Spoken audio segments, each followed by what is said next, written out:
Si creías que los atacameños fue un pueblo de indígena de paz y que fueron rápidamente conquistados por los hispanos, le debo decir que comete un gran error. Bienvenido a su canal El Viejo de Historia.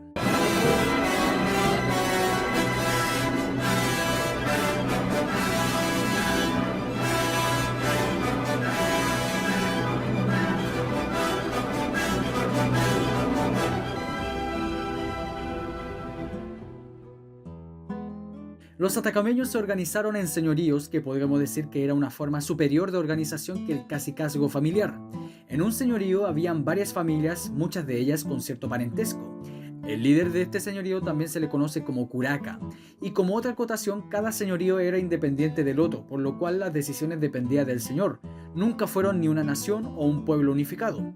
La dominación inca, impuesta durante 70 años antes de la llegada de los españoles, no derivó de una destrucción de la misma cultura atacameña, sino que se mantuvo más o menos igual, obviamente, con la influencia de este pueblo del norte. Como cacicazgos de cortes señoriales más que familiares, como los araucanos, los hispanos siempre buscaron hacer las paces con los curacas locales, los dignatarios castellanos que solieron frecuentarlo con ocasión en las paces de 1557, develaron la presencia adjunta de 10 principales comarcanos evocados por sus gentilicios respectivos. Ejemplo, como la jefatura local lo mencionan, estando juntos don Juan, cacique principal de esta dicha provincia de Atacama, Canchilla, Cachagua, Lequita, Lequitea, don Francisco y don Diego Capina, Vildoropo, y Capina de Vildopopoc, Catacata, y entre otros principales e indios y sujetos.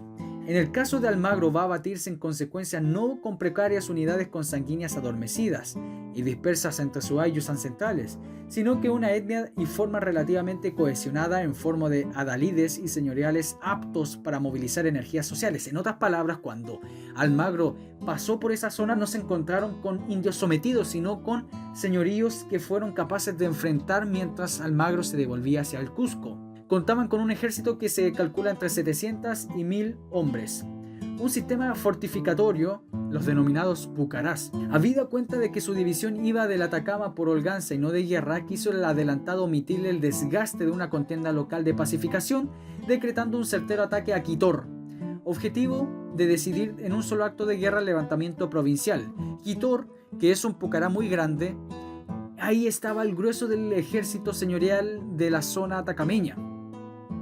Entonces, con la derrota moral de Almagro, quien a diferencia de Valdivia no era muy parlamentador, mientras volvía fue preciso abrirse paso a espada en demanda del maíz y el alimento que tenían ocultos.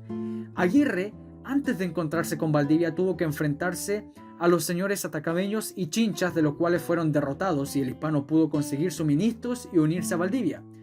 Decía: todo este dicho tiempo que estuve esperando al dicho señor capitán Pedro de Valdivia, los naturales de la dicha provincia me dieron siempre guerra.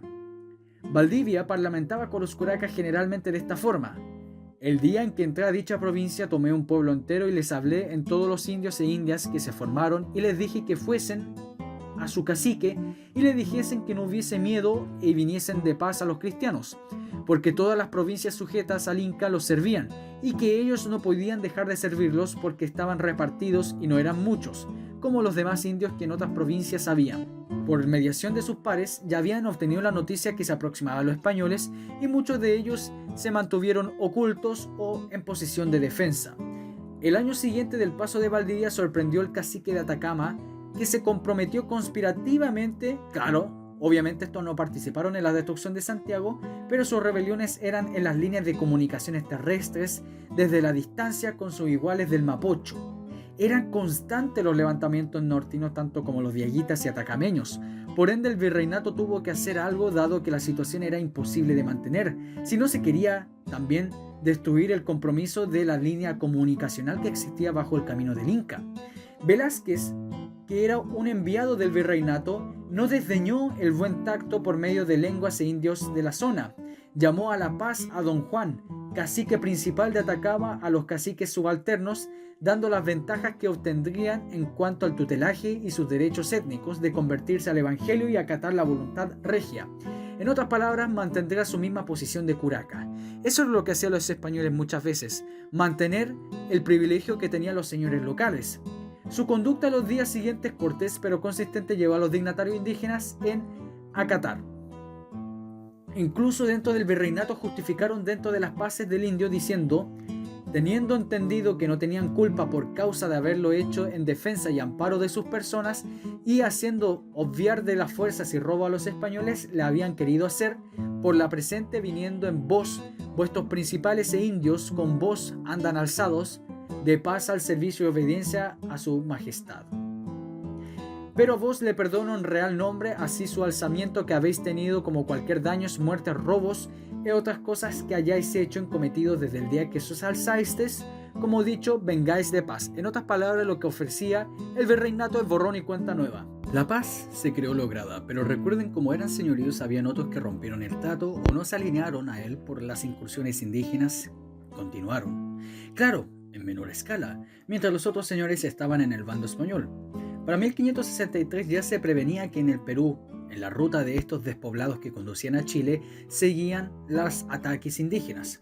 La de 1583 comenta que es un periodo muy violento donde la impunidad indígena era demasiado grande. Muy fuertes eran los ataques. Mientras que Aguirre y sucesores luchaban contra los dieguitas, los atacameños rebeldes eran carreteados, pero volvían pronto a las andanzas. Francisco Altamirano, que era el hijo de Juan Velázquez Altamirano, este hombre que llegó a la paz con los atacameños, que logró por lo menos pacificar a los grandes curacas de la zona, dice, habiendo estado los indios de Atacama 22 años de guerra y alzados, que habían muerto muchos españoles y que impedían con fuerza las armas del camino de Chile. Gracias al trabajo del padre de Francisco Altamirano, don Juan Velázquez Altamirano, fue que se logró por lo menos ya las rutas liberarse parcialmente, aunque con el tiempo los atacameños dejaron de atacar, mantuvieron las paces y se sometieron al virreinato del Perú. En fin, con el paso del tiempo los indios rebeldes fueron sometidos o se rindieron, pero la pacificación del Atacama fue sin embargo no tan violenta como la de los dieguitas. Velázquez Altamirano hay que darle las gracias, por lo cual él permitió que Chile y Perú estuviesen unidos para el comercio y el apoyo militar. Gracias, y este es su canal El Viejo de Historia.